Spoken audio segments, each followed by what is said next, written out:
Today, I'll be talking about one of the most popular killers in Dead by Daylight and how you can use him to win almost every game.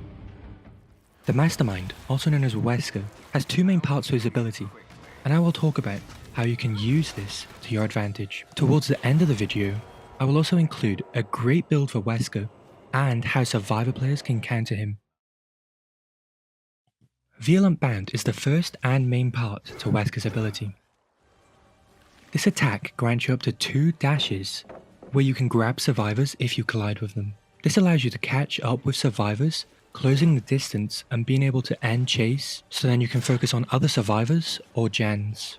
With Virulent Bound, you can also fast vault if you dash towards a pallet or a window. This can be very useful if a survivor is looping you around a structure, such as a T and L wall or shack.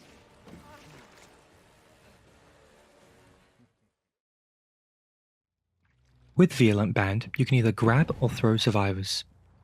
Grabbing survivors is likely your best option in most scenarios.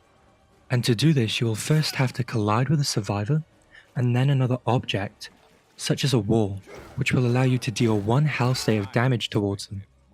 However, this does give you a longer hit cooldown than throwing a survivor. Throwing a survivor requires you not to collide with another object after grabbing the survivor. This causes you to throw the survivor, allowing you to catch up with them and use your M1.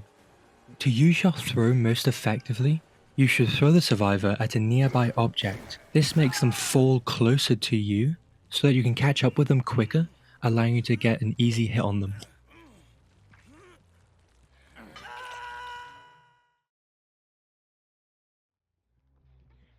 Uroboros Infection is an effect that gets inflicted onto the survivor when you hit them with your Virulent Bound attack.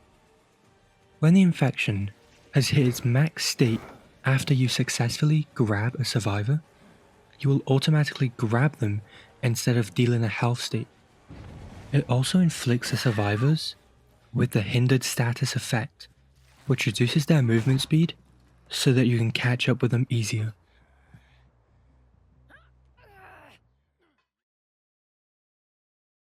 Based on its ability to cover distance quickly, being undetectable will be a great advantage. Here's a good undetectable build that can work well with the Mastermind. Trail of Torment makes you undetectable whilst the generator you kicked is regressing. This is great if you want to sneak up onto survivors after kicking a gen. Brutal Strength increases the speed in which you break things by 20%. This allows you to kick gens faster, boosting Trail of Torment. Next we have Enduring. This reduces your stun cooldown by 40%. This can be very beneficial considering pallets are one of Wesker's big weaknesses, so using Enduring will help you overcome the stun quicker. Finally we have Eruption.